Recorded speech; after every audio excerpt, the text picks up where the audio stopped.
Friends ये क्षुद्र video जो शक्तिशाली उपायटू सेयार करुच्ची ए ना आपंकर तंत्रोक्त भारी सामग्री एकजुट करने अच्छी कि मंत्रोक्त साधना सिद्धि आवश्यक अच्छी केवल एक सूक्ष्म सरल विधि रे एक शक्तिशाली स्वयंसिद्ध मंत्र जहाँकि मात्र 5 गोटी शब्द विशिष्ट एवं यह आपंकर साधना एवं सिद्धिर आवश्यक नहीं केवल गोटे सूक्ष्म विधि मत आपने क्रियाटी को संगठित करें तेज जेकोसी स्त्री जहाँकर रूप सौंदर्य आपने संपूर्ण ढली जाती विशेष नहले भी गोटे थर आप संभोग संपर्क स्थापन करने चाहते अद्भुतपूर्व ढंग से संगठित हो पार कि जदि कौन स्त्री पुरुष बंधु को प्राप्त करने थाए तेज ताहा संगठित हो पार आपंकर इच्छा मते कौन स्त्री कि नारी होते कौन पुरुष सुसंपर्क स्थापन करके आपंकर जीवन में अनेक स्वार्थ सिद्धि को हासिल करें। भिडियो को शेष पर्यंत देखंतु एक शक्तिशाली स्वयंसिद्ध मंत्र जहाँको कि आपण माने भ्रामरी मंत्र गुंजन रूप देकर ही आपन को क्रियाटी को संगठित करने पड़ो जहाँकि अत्यंत सरल केवल थरे बुझीगले आपण माने शक्तिशाली स्वयंसिद्ध क्रियाटी को अत्यंत सहज ढंग से संपादित करके कौन स्त्री को गुप्त भाव में संभोग संपर्क स्थापन करें अथवा नारी होते कौन पुरुष बंधु को आजीवन प्राप्त करके वैवाहिक एवं दाम्पत्य जीवन को सुरक्षित निर्वाह करें कि अन्य जेकोसी कार्य हो केवल जे संभोग संपर्क स्थापन नारी आवश्यक होता है कि विवाह उद्देश्य कौन नारी पुरुष बंधु को आवश्यक होता है ता नुहे बरं आपंकर अन्य जेकोसी जीवन क्षेत्र जो थे कि आपंकर जीवन किसी उन्नत घटी पार आपंकर आर्थिक दिग हो वृत्तिगत दिग हो कि सामाजिक सांस्कृतिक क्षेत्र में कौन प्रकार कार्यक्रम को निभेवाई हो जदि कौन नारी साहचर्य कौन पुरुष बंधुंकर आवश्यक होता है कि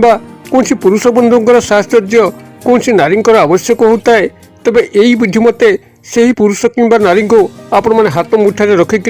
कौन कार्य को आप सहजरे निर्वाह करें तेज एथपाई सामान्य सरल ज्ञान आवश्यक जहाँकि क्षुद्र भिडियो मुझे कल्याणार्थ सेयार करुच्ची भिडियो को ध्यान सहकारे शेष पर्यंत शुणु एवं जदि चैनल को प्रथम बार आसछन्ति कंटेंट आप रुचि रोचे तेज चैनल को लाल कलर सब्सक्राइब बटन क्लिक करी बेल आइकन क्लिक करी और ऑल नोटिफिकेशन पर क्लिक करी चैनल को सब्सक्राइब कर जेभली कि आम जिते आपण सेवारे यही तंत्रोक्त एवं मंत्रोक्त विषय मान उपस्थापन करूँ ताहा आपण पाखे शीघ्र पहुंचब एवं से सबू आपने सर्वप्रथम देखिक किसी ज्ञान आहरण करेंगे। तेज फ्रेंड्स नजर पकेबा शक्तिशाली स्वयं सिद्ध मंत्रोक्त क्रिया एवं तंत्रोक्त क्रिया जहाँ माध्यम कौन जदि नारी को आपने प्राप्त करने चाहिए रूप सौंदर्य आप संपूर्ण विवश हो पड़ी थरे मात्र संभोग क्रिया को स्थापन करने चाहिए आप अत्यंत सहज संपादन करेंगे कि नारी होते कौन पुरुष बंधुकर साहचर्य प्राप्त करने संभव करें आप क्रियाटी को संगठित करने जेकोसी शनिवार ही आवश्यक एवं एथपाई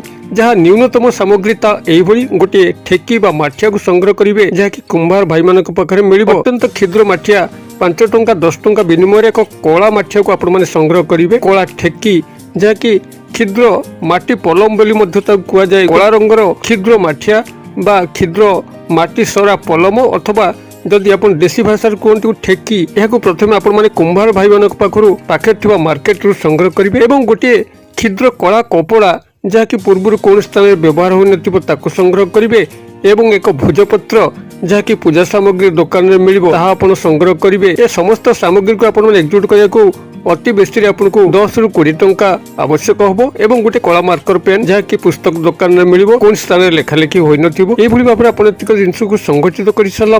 जेकोसी शनिवार रात्र समय जो आपने शयन करने जाऊँच आपंकर परिवेश शांत स्निग्ध परिवेश भरी जाऊँगी कोलाहलमय नहीं यही एक निरुड़ा मुहूर्त देखिक आपंकर रूम मध्य से ही नारी बा पुरुष जहाँ को आप वशीकरण क्रिया सामिल करने चाहूँगी तांकर गृहटी जो दिगरे अच्छी से दिग को मुख करके एक कला आसन पकईकि बसवे ध्यानस्थ मुद्रा बसवे जेभली कि से नारी अथवा पुरुष आपंकर मानस चक्षुरे परिस्फुटन होउची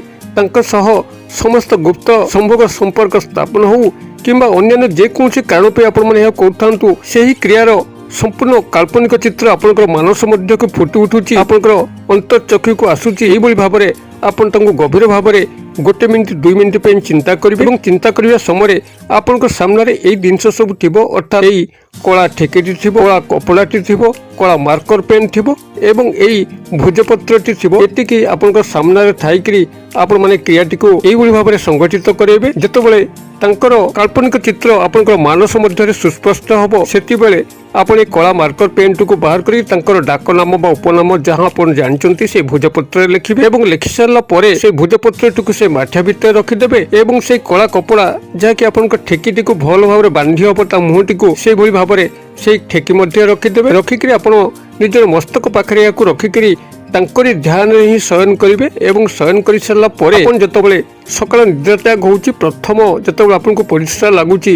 ଆପଣ ନିଜର ବାରିପଟକୁ ଯାଇ ହେଉ କିମ୍ବା ନିଭୃତ ସ୍ଥାନକୁ ଯାଇକରି ହେଉ ସେଇ ଠେକି ମଧ୍ୟରେ ଆପଣ ତା ଦେହରୁ କପଡ଼ାଟିକୁ କାଢ଼ି ଆଣିବେ ଏବଂ ସେ ଭୋଜପତ୍ରଟିକୁ ରଖି ଯେଉଁଥିରେ ଆପଣଙ୍କ ନାଁଟି ଲେଖା ହେଇଛି କଳା ମାର୍କର ପେନ୍ରେ ତାଙ୍କ ଡାକନାମ ଏବଂ ଉପନାମ ଆପଣଙ୍କ ସମସ୍ତ ପରିଶ୍ରାକୁ ସଜୋରରେ ସେ ଠେକି ମଧ୍ୟରେ ହିଁ ସାରିଦେବେ ଏବଂ ପରିଶ୍ରା କରିବା ସମୟରେ ଆପଣଙ୍କର ମୁଖଟି ଦକ୍ଷିଣ ଦିଗକୁ ରହିଥିବ। এই ଯେଉଁ ମନ୍ତ୍ରୋକ୍ତ ଧ୍ୱନି କହୁଛି ଯାହାକି ଭ୍ରାମରୀ ମନ୍ତ୍ରୋକ୍ତ ଧ୍ୱନି ଆପଣମାନେ ଏହାକୁ ସେଇଠି 1 ମିନିଟ୍ ପାଇଁ ଉଚ୍ଚାରିତ କରିବେ। ପରିଶ୍ରା ଆରମ୍ଭରୁ ଶେଷ ପର୍ଯ୍ୟନ୍ତ ଉଚ୍ଚାରିତ କରିବେ। ଆପଣଙ୍କର ମନ୍ତ୍ରଟି ହେଉଛି ଓମ୍ କ୍ରିମ୍ କାଳି କାଳି ବସ୍ଭ୍ୟୋ। ମୁଁ ଆଉଥରେ କହିଦେଉଛି ଓମ୍ କ୍ରିମ୍ କାଳି କାଳି ବସ୍ଭ୍ୟୋ। ଇଏ ହେଉଛି ମନ୍ତ୍ର। ମାତ୍ର ଯଦି ଆପଣମାନେ ଭ୍ରାମରୀ ମନ୍ତ୍ରୋକ୍ତ ଧ୍ୱନି ସୃଷ୍ଟି କରିବା ପାଇଁ ଚାହିଁବେ ତ ଏଇଭଳି ହେବ ଓମ୍ କ୍ରିମ୍ କାଳି କାଳି ବସ୍ଭ୍ୟୋ ଓମ୍ କ୍ରିମ୍ କାଳି କାଳି ବସ୍ଭ୍ୟୋ ଓମ୍ କ୍ରିମ୍ କାଳି କାଳି ବସ୍ଭ୍ୟୋ। ଯେଭଳି ଭାବରେ ଭ୍ରମର ଗୁଞ୍ଜନ କରୁଥାଏ ସେଭଳି ଭାବରେ ଆପଣଙ୍କୁ ଗୁଞ୍ଜନ କରିକିରି ନିଜର ଅନ୍ତରାତ୍ମାକୁ ଶୁଭିଲା ଭଳି ଆପଣମାନେ ଏହି ମନ୍ତ୍ରକୁ ଆପଣଙ୍କ ପରିଶ୍ରାର ଆରମ୍ଭରୁ ଶେଷ ପର୍ଯ୍ୟନ୍ତ କେବଳ ଉଚ୍ଚାରିତ କରିବା ପାଇଁ ଅଛି। ମୁଁ ବନାନ ଡାକି ଦେଉଛି କ୍ରିମ୍ କ ର ଫଳା ଦୀର୍ଘିକାର ଅନୁସ୍ୱାର କାଳି କାଳି କ ଆକାର ର ହସେକାର କାଳି ବସ୍ଭ୍ୟୋ ବ ତାଲବେଶ ଭ ଜ୍ୟ ଫଳା ଓକାରେ ବିସର୍ଗ। এইভাবে ভাবে আপনার মন্ত্র হচ্ছে ওম ক্রিম কালী কালী বস্ভ্যো। এরকম আপনার সেইটি পরিশ্রা আরম্ভর শেষ পর্যন্ত ধ্যানস্থ সহকারে উচ্চারিত করে চালিবে ভ্রামরী মন্ত্রোক্ত ধ্বনি মাধ্যমে যেভাবে ভাবে আপনার বুঝাইলি। এইভাবে ভাবে আপনার সেটি মন্ত্রোক্ত ধ্বনি উচ্চারণ করে সারা পরে ଆପଣ ସେଇ ଠେକିର ମୁହଁଟିକୁ ସେଇ କଳା କପଡ଼ାରେ ବାନ୍ଧିଦେବେ ଏବଂ ତାକୁ ଧରିକି ଆପଣଙ୍କର ଗୃହ ପାଖରେ ଯେଉଁ ତ୍ରିଛକି ଅଛି ଅର୍ଥାତ୍ ଛକଟିଏ ଥବ ତିନି ଆଡ଼କୁ ଆପଣଙ୍କ ରାସ୍ତା ପଡ଼ିଥିବ ଏଇଭଳି ଛକ ପାଖକୁ ଯାଇକି ଆପଣ ଖାଲି ପାଦରେ ସେ ଠେକିଟିକୁ ମାଟି ତଳେ ପୋତି ଦେଇ ଆସିବେ କିମ୍ବା ଯଦି ତ୍ରିଛକି ଆପଣଙ୍କର ଗୃହ ପାଖରେ ନାହିଁ କୌଣସି ଶ୍ମଶାନ ବା ନିର୍ଜନ ପ୍ରାନ୍ତର ଥିବ ଯେଉଁଠିକି ଲୋକମାନେ ସାଧାରଣତଃ ଯାଆନ୍ତି ନାହିଁ କିମ୍ବା ଖୁବ୍ କମ୍ ଯାଆନ୍ତି ସେଇଭଳି ସ୍ଥାନରେ ଆପଣମାନେ ଏହାକୁ ହାତେ ଗାତ ଖୋଳିକି ମାଟି ତଳେ ପୋତି ଦେଇକି ଆସିବେ। ଯେପର୍ଯ୍ୟନ୍ତ ଏହା ସେ ମାଟି ତଳେ ପୋତା ହେଇକି ରହିଥିବ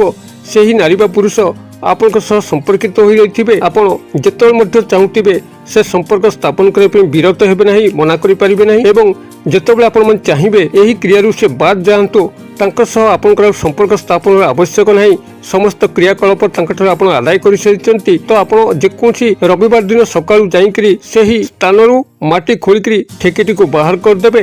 ଏବଂ ତାର ମୁଖ ଖୋଲିକିରି ପାଖରେ ଥିବା କୌଣସି ପ୍ରବାହିତ ନଦୀ ଜଳ କିମ୍ବା ନାଳ ଜଳ ଧାର ହଉ ସେଥିରେ ଆପଣମାନେ ଏହାକୁ ବିସର୍ଜିତ କରିକିରି ଆପଣ ଠେକିଟିକୁ ଭସେଇ ଦେବେ ତ